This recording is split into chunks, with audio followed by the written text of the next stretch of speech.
Listener, what is up? We have been getting feedback from you all about who should be on the show, and it's been awesome. But keep it coming though. Find our contact page on the website at www.themoreyouknowco.com or direct message either of our social media accounts on either Instagram or Facebook at TheMoreYouKnowCo. We often depend on you, the listeners, and our guests from the show to help us know where to travel next on this journey around NoCo. We hope to hear from you soon.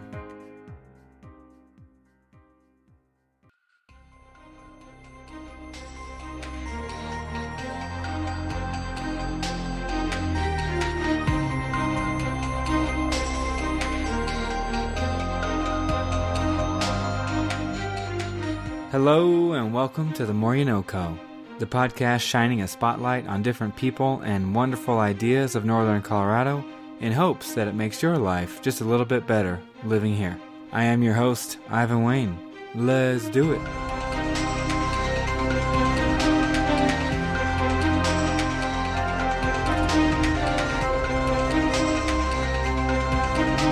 I find it of particular interest when I realize incredible things are happening locally that I was completely oblivious to. This happened when I found out how awesome the new performance hall was at the University of Northern Colorado here in Greeley. I'm on campus most weekdays, and I didn't realize about the quality of this place. And no, you don't have to be a student to attend. They have so many awesome concerts and performances coming up, and I hope you enjoy our conversation with the director and her charge to promote and manage this beautiful brand new performance center for Northern Colorado. Here she is, Dr. Erin Hankey.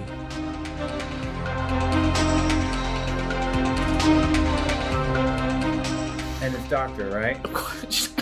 Yes.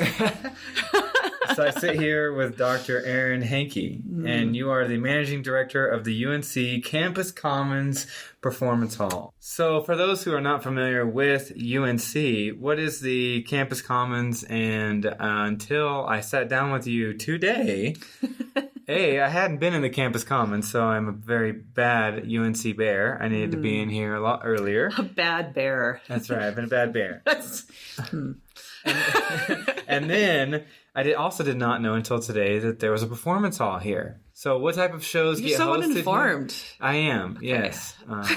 I'll tell you what I know, because I'm pretty new also. You wouldn't know I run a podcast. You wouldn't know. Informing people about the area. I don't know that at the moment. The Campus Commons Performance Hall is home to the School of Music. So all of their activities, the internal concerts, faculty concerts, anyone they're bringing in, the Jazz Festival, the Open Space Festival, all the things that used to be at UCCC or at the different auditoriums inside Fraser will all be here now. However, this was not built as just an arts facility. It was kind of a unique concept where UNC would have a kind of a crossroads of campus. So basically anyone that ever came on campus would come in this building. So the registrar, admissions, so anyone that needs to pay their bills or enroll in classes or is taking a tour will come into this building. So it's a real kind of spotlight location for the university. Something that can kind of become their trademark in a lot of ways. So in a lot of ways, it's really cool to have the performance hall here because it's not going to be that luxury item that's tucked away in the corner of campus with all the other arts. It's like in the center of campus. It's in a building that everybody has access to all the time. Hopefully that will make it seem more accessible and make everyone on campus feel some ownership over it. Yeah, it's a wonderful space in here. I couldn't believe the auditorium, the openness. Very open, lots of nice natural light. There's pies. I mean, what else do you need? Yeah, I got a coffee right before we sat down here. And it's nice for me because I've been in the Greeley area now for 5 years. And ever since I became accustomed with the campus of UNC, and don't get me wrong, obviously, I got my master's here. I'm en route PhD. You're a good bear. Trying. I enjoy UNC, but I've always thought aesthetically it could have used some more support because a lot of the buildings on campus were dated and there wasn't a lot of like flashy or like new stuff to them. And I'm not saying that that's required for university, but we all have our sensibilities of aesthetics, and students are drawn to things that are visually and, and appealing in a sensory experience way. And I feel like Campus Commons, as far as what I've seen today, this is an awesome addition to campus. Absolutely. And the thing is, we all want to pretend like it doesn't matter, but it does. It really does matter. The aesthetics of the campus, that adds a lot to one's experience. That's a quality of life issue. We're spending hours and hours and hours on campus. Students, faculty, staff. I mean, the good hours of your day are spent here. It matters what places look like and the facilities and the modern aspect of that. Like, it needs to complement the education. So it's not the most important thing, but it's really valuable. And I have heard that from all levels of the university that was missing, and that, they try to make a brochure for prospective students and they're like, what do we put on the cover? Like, we didn't have that, like that building that made that impact to draw people in. And so that's what this building is hoping to accomplish, as well as, checking a lot of other boxes. Right. Now, as I can sometimes be a cynic, when I first saw the construction taking over this kind of rundown parking lot that this building used to be, I kind of thought, okay, is this really what UNC needs at this time? And I was doubtful. And I will say that I've been on campus all year, but today's the first day I walked in here, and now, I understand the value. I want to come hang out in the Campus Commons now. Absolutely. And it's a great place. It is meant for that kind of informal hanging out too. I mean, you can book some of the seating areas, you can book rooms, conference rooms. I mean, it's that kind of a place. And that's what they want. They want a place people can hang out and has that kind of vibe. And, the parking thing, like, that's come up. I mean, I'm pretty new here, so I don't know what was here before, but I know parking's always a question. I mean, like most campuses, every university, everybody has that. But so far, we've been doing fine. And fortunately, for a lot of our bigger events, that'll happen in the evenings and on the weekends when, won't have as many students on campus. So it actually should work out pretty well. Right. So I think in general, we can say we're an upgrade from a parking lot. Yes, I would say so. I mean, hopefully it fits the financial bill they had to pay. This is exactly more expensive than a repaved parking lot. That is true. But you also have to remember that the School of Music here has a long history and is one of the top music programs in the country. It has never had its own facility. So it was a long time coming. And so it took many, many years of planning and fundraising. And they finally got it together. And now they have this glorious facility. Yeah, so how does the music department feel about this not being close to Fraser? Is this like bittersweet? Like, we have this awesome space, but it's not necessarily close to home? The School of Music would, of course, love to have the whole School of Music in this building. I mean, who wouldn't? To have a completely brand new facility that's all theirs. However, I mean, they have been waiting for their own hall for so long, and they don't just have this performance hall. They have a large rehearsal hall space. And there's great green rooms and practice rooms and a whole new set of concert pianos. I mean, it's such an upgrade from them that, I mean, the only people I feel sorry for are the people who graduated last year, like just missed out. Yeah. So in general, I mean, yeah, it's a 10-minute walk, but I suppose it's good exercise, right? They can call that their exercise, get themselves over here and just have this wonderful space that they can kind of call home. So it used to be performing arts events were in the, what's it called? It kind of was a split. They used UCCC downtown, so they'd rent that. So now they don't have to rent a facility. They have their own. And there's also, I think there's Milne Auditorium and I think some other spaces over in Fraser that they would use, but just really weren't right for especially live music. Yeah, because I went to an opera there and I thought, oh, it's kind of small, but it's intimate. And I assume that the new performance hall here in Campus Commons is way bigger. Well, we'll seat about 650, 660. We can add and take away chairs depending on the setup of the stage. But I mean, it's just built so wisely for what UNC will do and for the types of visiting artists we can bring in. It's a huge stage. Like, we can have 100 musicians on stage. But then there's only, I say only, put quotes, air quotes around that, 650 in the hall. So in a way, it still has that intimacy. So the audience feels close to the performers and vice versa. So it's just a great performing hall. And, you know, one of the things that we ran into with UCCC is, yes, sometimes you have, I think they have like 1,600 seats. Sure, sometimes you need that, but oftentimes you don't. And, you know, like a student recital isn't going to bring that in. So then they're walking into a hall that's mostly dark and empty. And that's just not a great situation for anyone. So this is just perfect for where the School of Music program is right now. Yeah, and we had a snafu. I was trying to find your office and I bumbled and I was trying to dodge you. Yes, you sent me the wrong floor, but that's okay. I got a chance to walk around, and it made me think, like, I have been hosting people from this podcast, guests in my office over in the basement of McKee, which, don't get me wrong, that's my department. I love it. But I now think I'm going to try to come here and get in some of these meeting rooms in the campus commons because, like we mentioned, it's just a great space. And to welcome the Morinoco guests into the campus commons is going to say more than the rat maze that is the psych department. Especially if you give them the right floor. Yes. That's key. Oops. Yeah. So the performance hall in Fraser now, is that just it's just like a practice venue now for students over there, or what are they going to use that for? Yeah, the theater department will primarily stay in their spaces over in Fraser. So because they need, they have great sets that they build and they need all that space. They need to just really be in residence. So it doesn't work well for us, for them if they can only move into a space for a week at a time. So theater will mostly stay over at Fraser. However, the other spaces will be used. I mean, we do rent facilities. We'll even rent out this hall. So it has some outside use, and also it can be used, as you alluded to, for smaller recitals, student recitals. There's a lot of graduating students that need to do recitals, and we can't accommodate everything over here. There's just too much going on campus, which is a good problem to have. Right. And since you arrived here just a few months ago, what has been on your plate with this as the managing director? What is it that you're trying to do in this role? The most urgent items on my to-do list are booking next season and trying to brand this new hall and get the word out of what's going on here. So we have been working really hard to book all our visiting artists for next year, but also work their schedules with the very active School of Music calendar, all of which needs to live in this one performance hall space, and been working with the marketing team here also to try to get a logo in place and kind of what types of messages we're going to want to put out, how we can reach people in the area. Because while everyone seems to know about the School of Music here, we want to make sure they know that this hall is also here now too, and that this can be a real hub of activity for the performing arts. Yeah, and so if people just happen to be, they're not affiliated with UNC, but if they're interested in seeing the calendar, where can people find out what shows might be coming here? So if you go to arts.unco.edu, I will give you the / but you can also just get there from that, which is easier to remember, arts.unco.edu.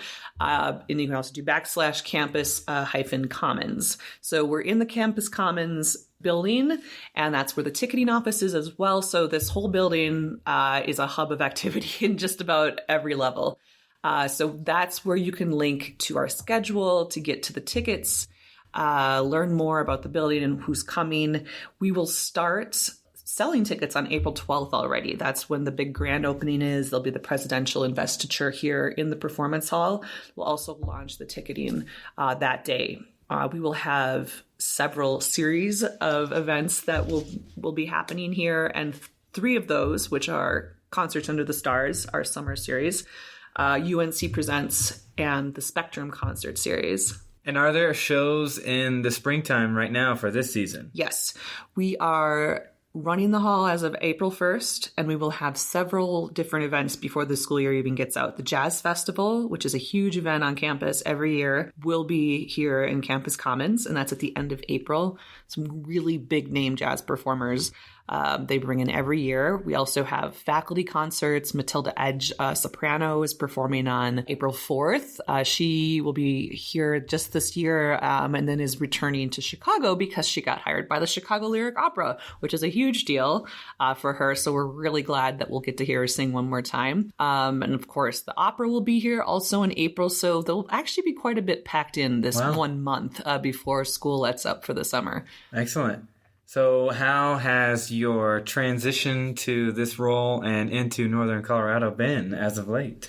Transition very smooth. It helps to come into a program that's running so well. The School of Music has just grown into such an incredible program, so well respected in the country, and just coming into something that's already working so well and then just getting to add this huge cherry on top makes my job a lot easier. So it's been really easy. I've spent a couple of years up in Wyoming, so I have a sense of the West, and I've got relatives down in Denver. So the area is not new to me, and it's just been great. Meeting a lot of great people and moving into the job really easily. Yeah, you have a dense biography that I was reading on the website. You've been the director of music at some other universities. You have your doctorate of music. You did a master's elsewhere. So, general summary of your background. How do you feel like that has prepared you for this role now? My background seemed disjunct, and now it doesn't at all. And now I can go back to my mother and say, see, that actually made sense in the long term. My undergrad degrees are in math and art history, which turned out to be wonderful training. Math is just a great general education. And in my previous job, I actually managed the art gallery and the concert hall. So while at the time those just seemed like, I don't know, like it seemed like those degrees happened by accident, it actually turned out to be wonderful preparation. And I've also studied music. I've studied historical performance at Stony Brook. But somewhere in there, I also worked in banking, and I sold wine in New York City, and a bunch of other stuff. So it all kind of worked together, though, for this particular position, because this is very public and internal, this job. Like, I need to know academia well. I need to work with the faculty and staff here, but I also need to be the public face and know how to work with the community. So I feel really well prepared for this job, and I'm just excited to be in this area. As a person involved in music, did you play instruments? Do you have your go-tos? I play the ever-popular harpsichord, which is kind of like an old-fashioned piano. It was a Baroque-era instrument, kind of the J.S. Bach time. If you checked out the Google Doodle yesterday, you'll know exactly what I'm talking about.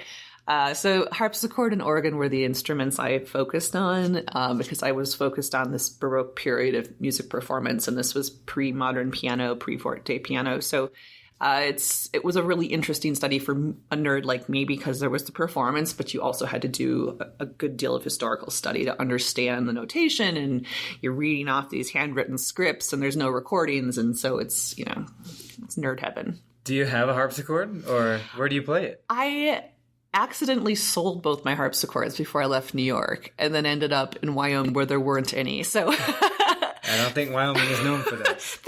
They're not.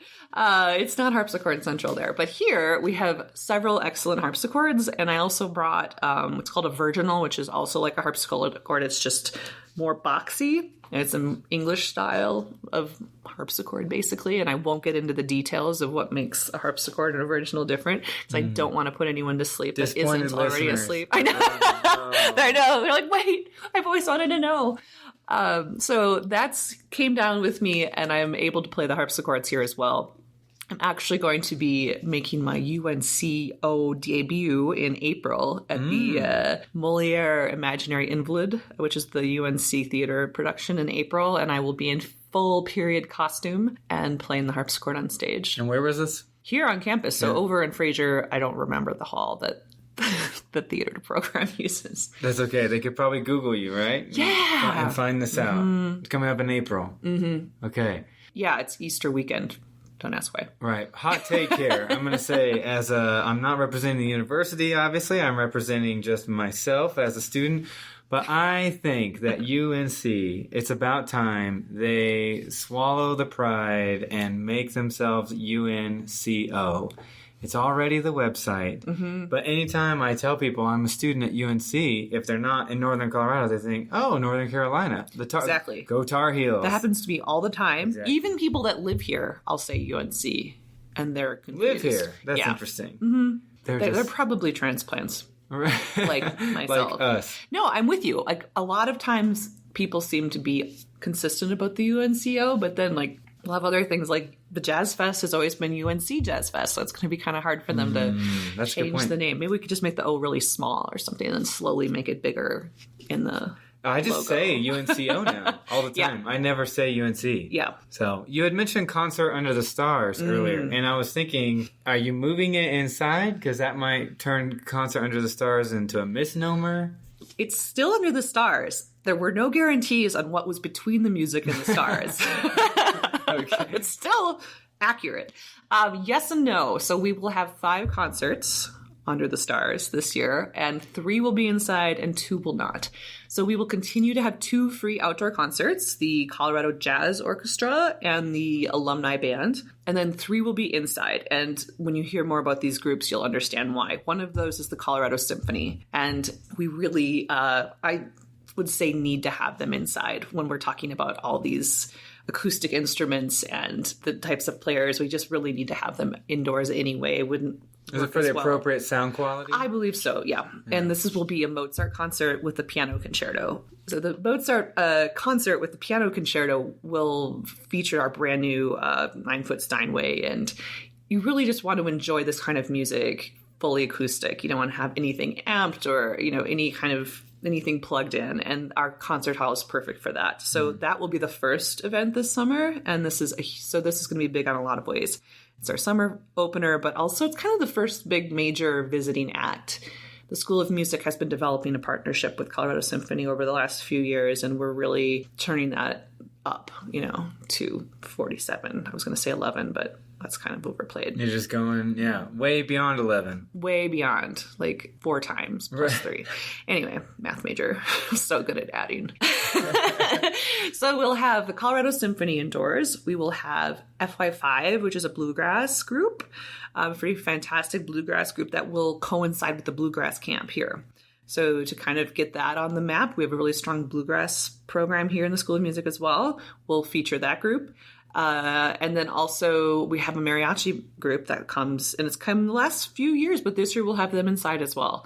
And it's just a great opportunity to hear and see them better than you would be if it's out on the lawn. Right. And I like to hear this diversity because I feel like some people, if they see this episode title or if they're listening right now, they may think, okay, it's all going to be classical music at this music hall, but that's not the case. Not at all. It's a real diversity, and that's why we have, to some degree, these different series names to try to delineate that. While we don't want to just say classical and non-classical because that's just... It's too broad. It's too broad, exactly. We have our UNC Presents, which will be things that you wouldn't associate with the School of Music. So let's say non-school music. So we will have groups like Dessa, hip hop artist. We will have Youth Orchestra coming, groups that we hope will have a really, really broad appeal both on the campus and the community. We'll have our Spectrum series, which is, I guess, quote unquote classical, but not. Groups like Lorelei, this fantastic women's vocal ensemble from Boston, A Far Cry. It's a string chamber orchestra that plays a lot from memory, coming also from Boston, Grammy-nominated group. Also, a group I'm really excited about that will be coming in October is the On Trio with the Nanin Chen Dance Company. So On Trio is one of the hottest classical chamber groups in the world right now. It's these 3 Korean sisters, Korean American now, and they perform live on stage with the dancers. And the piece is called A Quest for Freedom, and it tells the story of immigrants in America. And that will happen to be performed the night before the Greeley Multicultural Festival, which will also be here. So diversity is going to be our middle name, or maybe our first and last name also here. We want to make sure that we take a real stab at representing the diversity that is the arts. I mean, it's impossible to represent everything because there's so much, but we want to just do our best to present the widest possible gamut of live performance. Yeah, hear that, listener? So have no fear. There's a show here for you. Exactly. And Dessa is an artist that my girlfriend is in love with. She really enjoys her music. Do you know when she's going to be here? She will be here in late August. She will launch the next academic year for us. And maybe I'm underestimating UNC in this whole Campus Commons Performance Hall, but Dessa is a decently sized musician. When you said her, it was one of the people I knew, and I was like, oh, that's a big name. Oh, yeah. I'm less concerned about who we bring in as what their level of performance is. We want to bring in the best of the best. We want to represent the best of any possible genre to match the level of study at the School of Music. I mean, that's just a top program, and we want to make sure that the performers that come in and perform in our hall are representative of that level of quality. Yeah. So you had mentioned that you lived in New York City, and we talked before that you specifically lived in Manhattan before moving out here. How long were you there? About 7 years total. Okay, and you moved from there to Wyoming. Yeah. So it made sense at the time. How's the Mountain West been treating you after living in New York City? I think that it was an easier transition coming out of New York than if I'd moved here out of Wisconsin, which is where I grew up, because it was so different. There's no comparing Sheridan, Wyoming to the East Village of New York. Like, they're just so different. And New York is so saturated. I love New York, would love to be back there someday, but you just were kind of trying to fit yourself in wherever you could in New York. Whereas out west, there's just this undeniable potential everywhere you look, even in big cities, in popular areas like northern Colorado, that you still feel like you can build something, you can make your mark, there's room to grow. So coming out of New York, it was really refreshing. That's interesting. And it also helps that the air is clean. Right. Yes. And it's just, you get mountain views, and you are probably, depending on where you live, you're a 15, 30-minute drive from being in a vacation destination that many people take a week off to come visit. So, like, anytime I go out skiing here, I bump into and I talk to people on the lifts, and I realize that they're on vacation, and it's just a weekend for me. Yeah, it's just Tuesday and for you. I don't think we, as people who live in Colorado, can or should forget that. I don't want us to take that for granted. I agree. I often think already, just a few months in, and I'm taking it for granted, because I'll come out of work some days and see just the Rocky Mountains and think, how can this get old? It's just an incredibly beautiful and inspiring thing to get to look at. Right. So as we wrap up here, if anyone would like to reach out to you in particular, ask you any more questions, they're fascinated by your backstory, or if they want to get involved with some upcoming shows, maybe just stop by the Campus Commons, how can we send people your way? Well, my email is erin.hankey@unco.edu. You can also find me at arts.unco.edu, which is just a great place to find anything you might want to know about what's happening in the Performance Hall and the arts scene in general here. Tickets are available at our UNCO box office. The ticketing office is now also housed in Campus Commons, so if you want football tickets and a concert ticket, you can get it all in the same place. They're open 10 to 7, Monday to Friday, but you can buy tickets anytime at their online ticketing office. And you can get there at arts.unco.edu. Okay, listener, look at the schedule, find something. There'll be something here for you, I promise. And thank you for your time. Thank you so much. If you enjoy The More You Know Co., please check out our other episodes. We've had such a variety of interesting and awesome people, you never know what you're going to find. I've been in awe and wonder going on this journey around northern Colorado. Read the episode descriptions, take a shot, and discover our NoCo community. Trevor Fossey, always putting in the time to edit and mix these episodes. Thank you so much for your dedication and hard work. Russell Isaac Long, our guest on episode 67 of the show, makes all our music here at The More You Know Co. Thank you, good sir.